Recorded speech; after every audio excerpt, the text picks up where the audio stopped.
बांग्लादेश में आज चिन्मय दास पर सुनवाई होनी है। चिन्मय दास की जमानत पर आज सुनवाई होगी। चटगांव कोर्ट में चिन्मय दास के वकील पहुंचे हैं। ये तस्वीर आपको दिखा रहे हैं। 27 नवंबर को ढाका पुलिस ने चिन्मय कृष्ण दास को ढाका से चटगांव जाते वक्त शाहजलाल एयरपोर्ट से गिरफ्तार कर लिया था और अगले दिन चटगांव अदालत में उनके मामले की सुनवाई को लेकर अदालत परिसर में हंगामा भी हुआ था। तो बांग्लादेश में आज चिन्मय दास पर सुनवाई होनी है।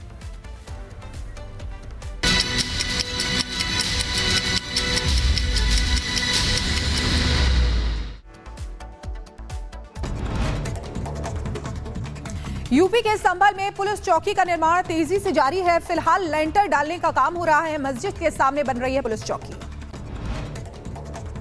दिल्ली पुलिस ने एक और बांग्लादेशी को डिपोर्ट किया है। बसंत कुंज इलाके से पकड़ा गया बांग्लादेशी। आगे की कार्रवाई में जुटी पुलिस। पश्चिम बंगाल के कई हिस्सों में हिंदुओं पर बांग्लादेश से हमले हो रहे हैं।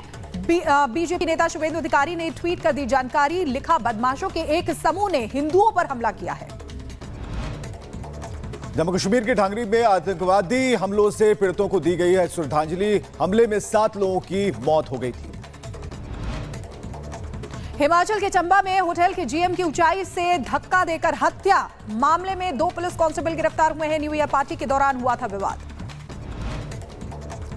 चंबा में हुई घटना के बाद इलाके में भड़का लोगों का गुस्सा। भारी संख्या में जुटे लोग। शांति व्यवस्था बनाए रखने के लिए अलर्ट मोड पर पुलिस बल। गाजियाबाद के कबीरनगर में एक कार में भीषण आग लग गई। कार सवार ने कूदकर अपनी जान बचाई। कार पूरी तरह जलकर खाक हो गई। मुजफ्फरनगर में फिल्मी स्टाइल में बाइक लूट की वारदात। नकाबपोश 4 बदमाशों ने युवक से लूटी बाइक। लूट की वारदात सीसीटीवी में कैद। एक आरोपी गिरफ्तार। उत्तराखंड के चमोली में दर्दनाक सड़क हादसा हुआ है। एक कार हुई हादसे का शिकार। कार चालक ने सूझबूझ से बचाई अपनी जान। केरल के कुन्नूर में एक स्कूल बस अनियंत्रित होकर पलटा। हादसे में 5वीं की छात्रा की मौत। 14 बच्चे घायल। सभी को अस्पताल में कराया भर्ती। महाराष्ट्र के सोलापुर जिले में दर्दनाक हादसा हुआ है। स्कॉर्पियो और ट्रक की टक्कर में 2 महिलाओं समेत 4 लोगों की मौत हो गई। पुलिस ने घायलों को अस्पताल में भर्ती कराया। राजस्थान के कोटपुतली में बोरवेल से बाहर निकाली गई 3 साल की चेतना। 10 दिन के बाद 170 फीट गहरे बोरवेल से निकाला गया बाहर।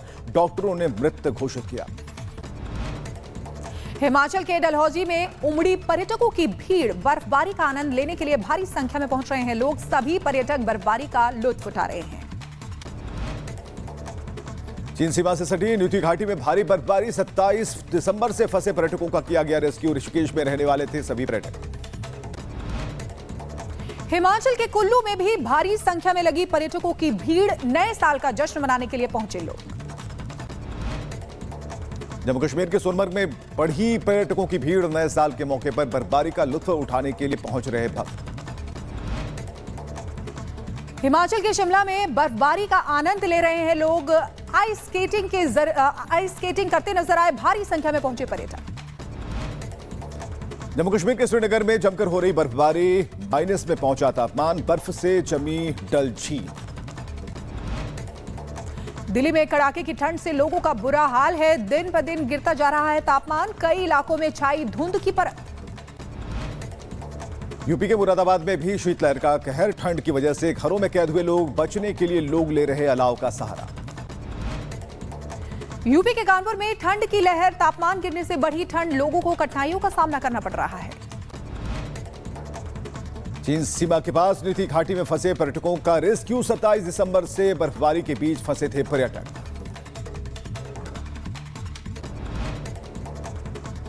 हिमाचल के लाहौल स्पीति में तापमान गिरने से बढ़ी मुश्किलें। बर्फ की मोटी चादर से ढकी घाटी। माइनस में पहुंचा तापमान। दिल्ली में 26 जनवरी को लेकर तैयारियां तेज। जवानों ने की परेड की रिहर्सल। ठंड के बीच जवानों का जोश हाई। प्रयागराज में महाकुंभ की तैयारियों के बीच भंडारे का आयोजन। मौके पर आए लोगों को कराया गया भोज।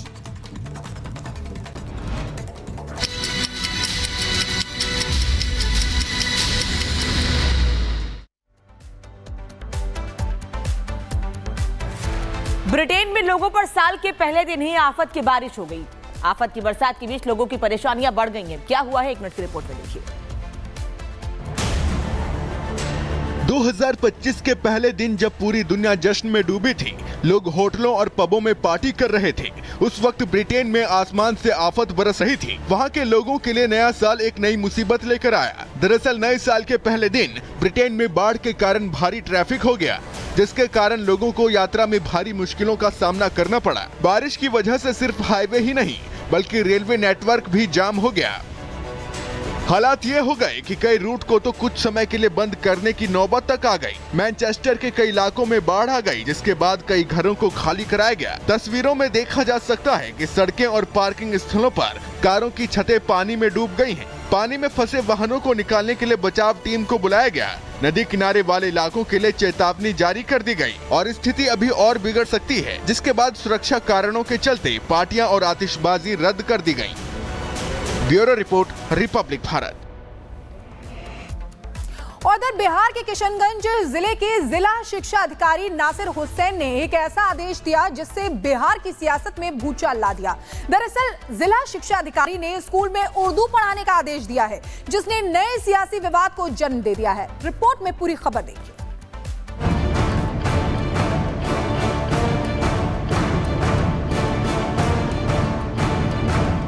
बिहार में उर्दू पढ़ाने को लेकर विवाद।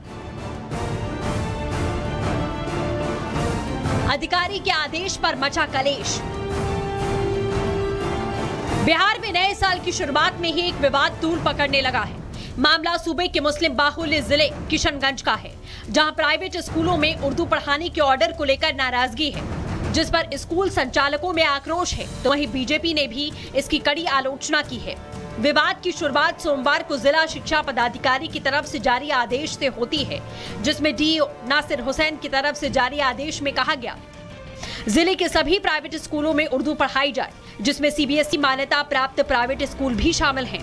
पढ़ने वाले इच्छुक छात्रों के लिए जरूरी व्यवस्था की जाए। अनुपालन रिपोर्ट बिहार शिक्षा परियोजना कार्यालय को दी जाए।